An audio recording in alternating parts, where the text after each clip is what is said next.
ఎవరితో ఎత్తైన ప్రదేశంకి వెళ్ళామో వాళ్ళతోటి మనకి ఏం పెరుగుద్ది? సహవాసం పెరుగుద్ది. అంటే ఇంకే డిస్టర్బెన్సెస్ ఉండవు. ఒప్పుకుంటారా? కొండ ఎక్కినప్పుడు మిగతా వాళ్ళతోటి నానా అని అరిచేవాళ్ళు ఉండరు కదండి, అమ్మా అని అరిచేవాళ్ళు ఎవరు ఉండరు. ఎందుకని? అరిచిన కింద నుంచి పైకి వినపడదు. కనుక ఎవరితోటైతే వెళ్ళామో వాళ్ళతోటి ఏకాంతం, ప్రైవసీ ఎక్కువ ఉంటుంది. కొండ మీదకి వెళ్తే పర్టికులర్ వ్యక్తితో ఎవరితోటైతే వెళ్ళామో వారితోటి సహవాసం ఉంటుంది. ఏ విధమైన డిస్టర్బెన్సెస్ లేకుండా, ఈ చుట్టుపక్కల కింద కుటుంబము, బంధువులు, లేకపోతే ఉద్యోగాలు ఇవేమీ లేకుండా పైకి వెళ్తే పూర్తి ప్రశాంతత. ఎవరితోటైతే వెళ్ళామో వారితోటి ప్రశాంతంగా గడపవచ్చు. ఆ భాగ్యము కొండపైన దొరుకుద్ది కదండి. అలాంటి ఒక మాట, అంటే ఇక్కడ నేను కొండ గురించి చెప్తూ ఈ మాట చూపించడానికి నేను ఏమి ఇబ్బంది పడలేదు. హోషేయ గ్రంథం ప్రభువుకు కూడా చాలా ఆశ ఉంది. ఏమని? మనతోటి ప్రశాంతంగా, అంటే ఏకాంతంగా ముచ్చటించాలని ప్రభువుకు ఆశ ఉందండి. హోషేయ గ్రంథం 3వ అధ్యాయం కదండి, 3వ అధ్యాయం మొదటి 2 వచనాలు చూస్తే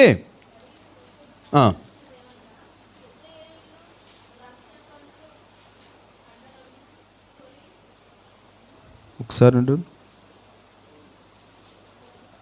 ఏంటిది? హోషేయనా? ఇక్కడ 2:14, సారీ, నేను ఆ కింద ఇంకా అదే అధ్యాయం అనుకుంటున్నా. రైట్, 14వ వచనం, 2వ అధ్యాయం 14వ వచనం చూస్తే, పిమ్మట దానిని ఆకర్షించి అరణ్యంలోని కొనిపోయి అక్కడ ప్రేమగా మాట్లాడతాను. ఏమంటాడు ప్రభువుకి ఏం కావాలంటే మనతోటి ప్రేమగా ఏకాంతంగా మాట్లాడాలండి. ఇక్కడ మాట్లాడాలనుకుంటాడు ఒక్కొక్కసారి. బాబు అంటే ఈలోపు ఆ ఎవరినైతే ప్రభు బాబు అని పిలుస్తున్నాడో వాళ్ళ బాబు పిలుస్తాడు, నానా ఇలా రారా అంటాడు. అప్పుడు ఈ బాబుకి ఇటు ప్రభు దగ్గర రావాలా ఆయన దగ్గరికి వెళ్ళాలా కన్ఫ్యూషను. రైట్, కనుక ఈ డిస్టర్బెన్సెస్ ఏమి లేకుండా ఏం చేద్దాం అనుకుంటే ప్రభు ఏకాంతంగా ఎక్కడికైనా తీసుకెళ్ళిపోవాలి. ఇక్కడైతే అరణ్యం తీసుకెళ్ళిపోతాను అంటున్నాడు, కానీ చాలామందిని కొండకు తీసుకెళ్ళాడు ప్రభు. కొండకు తీసుకెళ్ళాడు, రైట్, ఎత్తైన ప్రదేశానికి తీసుకెళ్ళాడు. ఇక్కడ ఎందుకు తీసుకెళ్తాడట? ఆ మాట మరొకసారి చదువుదామా. పిమ్మట దాన్ని ఆకర్షించి, అట్రాక్ట్ చేస్తాడట. ఫస్ట్ ఆకర్షించి అరణ్యంలోని కొనిపోయి అక్కడ ప్రేమగా మాట్లాడతాను. ఇంకా ఇంకా ఇంకా చాలా ఆ ప్రేమను ఆయన వ్యక్తపరుస్తాడు అన్నాడు. అక్కడ అరణ్యంలోకి వెళ్ళిపోయి ప్రేమగా మాట్లాడితే ఏమండి, అందుకే కదా క్రొత్తగా పెళ్ళైన వాళ్ళని ఎక్కడ పంపిస్తారు? అందరిని కాదు, బాగా డబ్బు ఉన్న వాళ్ళు వెళ్తారు. ఎక్కడికి వెళ్తారు?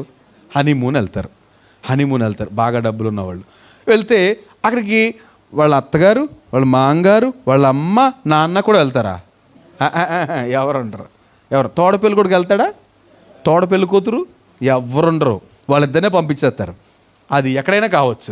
ప్రశాంతంగా వారం రోజులు డబ్బులు ఉన్నవాళ్ళు నన్ను పంపించనని మీరు అనుకుని పెళ్ళి అయిన తర్వాత అమ్మో అది పెద్ద బడను, అది కాదు చెప్తున్నా. అయినా అలా పని చేస్తుంటారు. ఎందుకంటే ఒకరినొకరు అర్థం చేసుకోవడానికి, ఒకరు హృదయాలు ఒకరు మాట్లాడుకోవడానికి, ఇవన్నీ ప్రైవసీ కొరకు కొంతమంది పంపిస్తారు. ఇక్కడ ప్రభు అంటున్నాడు, నిన్ను పిమ్మట అరణ్యంలో తీసుకెళ్ళిపోతాను, అక్కడ నీతో నా ప్రేమను చూపించి ప్రేమగా నీతో మాట్లాడాలి. సో దేవునికి మన పట్ల ఎంతో కోరిక ఉంది. నమ్మిన వారు దేవుని స్తోత్రం చెప్పండి. చాలా ఆశ ఉందండి మనం ఏకాంతంగా మాట్లాడాలని ప్రభుతోటి. అందుకే అంటాడు కదా, నువ్వు ప్రార్థన చేయనప్పుడు నీ గదిలోనికి వెళ్ళి తలుపేసుకో అంటాడు. ఏంటంట? గదిలోనికి వెళ్ళి అప్పుడు ఏం జరుగుద్ది? బయట టింగ్ మన గరిట పడ్డది అనుకోండి, వినపడదు మనకి. ఎవరు పడేశారు? కప్పడిపోయిందేమో, అలాంటి పరిస్థితులు ఉండవు. తలుపేసుకోమంటాడు. ఎందుకంటే ప్రభుతో మనతో ప్రభు ఆయన మనతో ముచ్చటించాలని కోరుతున్నాడు. అఫ్కోర్స్ మనకు అంత జీలు ఉండట్లేదు కదండి. ఈ ప్రేమ ఎలాంటిదంటే వన్ సైడ్ అయిపోతుంది. ఆయనకేమో ఎప్పుడు మనకు కూడా నీ ప్రేమ కావాలి ఆగి ప్రభు వస్తున్నాను. ఇదేంటే ఏదో ఆదివారం వస్తున్నాం కదా, గురువారం వస్తాం లేకపోతే మర్చిపోతాము. ఆదివారం వస్తున్నాం కదా, ఓరికి నువ్వే కావాలంటే ఎలా కుదురుతుంది? నాకు నా భార్య ఉంది, నా పిల్లలు ఉన్నారు, మా అమ్మ ఉంది, మా నాయన ఉన్నాడు.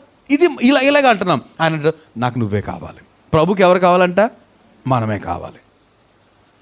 ఈ విషయం మనకు అర్థమైతే ఆయన కోరిక నెరవేరిపోద్దండి. ఆయన అంటున్నాడు కదా, పిమ్మట అరణ్యంలో తీసుకెళ్ళిపోయి, అంటే నేను ఏకాంత ప్రదేశాన్ని గురించి అంటున్నాను. ఇట్ మే బి అరణ్యము ఆర్ కొండ, ఏదైనా కావచ్చు, ఆయన మనతో గడపడానికి మాత్రం ఇష్టపడుతున్నాడు. అరణ్యంలో కొనిపోయి అక్కడ ప్రేమగా మాట్లాడతాను, ఇక నా ప్రేమను మీకు ద్రాక్ష పళ్ళు ఇస్తాను, ఇంకా ఇంకా చాలా చాలా మాటలు చెప్పుకొచ్చాడు అనుకోండి. కనుక ఇంకా ఇంకా